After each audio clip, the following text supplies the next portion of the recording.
Le 23 juillet a fait basculer la vie de nombreux Grecs.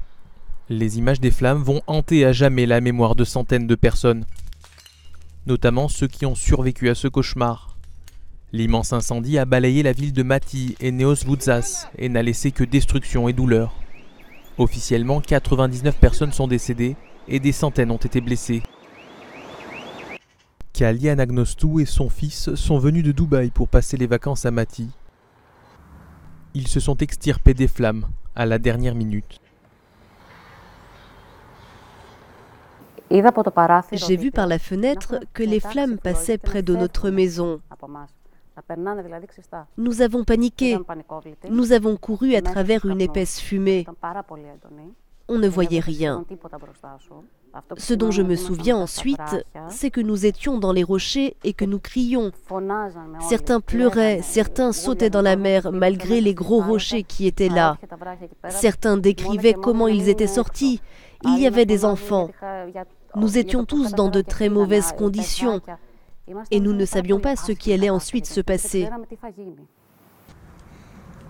Kali est toujours en colère.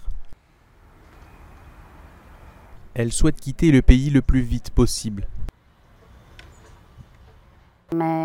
Je suis vraiment ennuyée car je dois rester dans le pays pendant au moins 2 ans pour ma rééducation. En fin de compte, ce pays m'a fait beaucoup de mal. Si les gens continuent de vivre ainsi sans changer de mentalité, je ne veux pas de ce pays. Tant de temps a passé et personne n'a encore présenté ses excuses.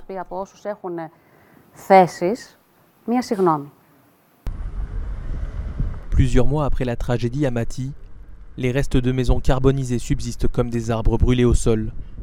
Mais le gouvernement n'a toujours pas clarifié les conditions dans lesquelles les habitants de la région pourront reconstruire leurs maisons. Après une longue période d'attente, les autorités ont finalement démarré ces dernières semaines la démolition des maisons qui ne sont plus viables.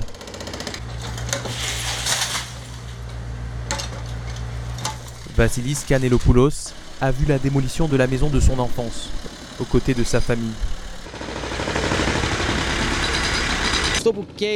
Les habitants veulent savoir s'ils auront l'autorisation de réparer les maisons qui peuvent être réparées ou reconstruire les maisons détruites.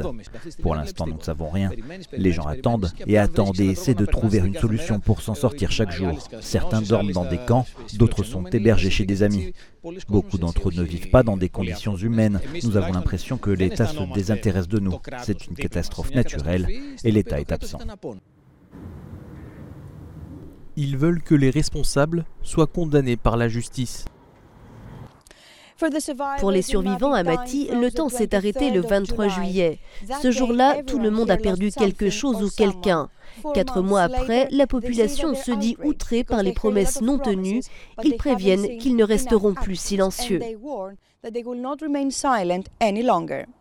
Faye Dulgheri, Mati, Euronews.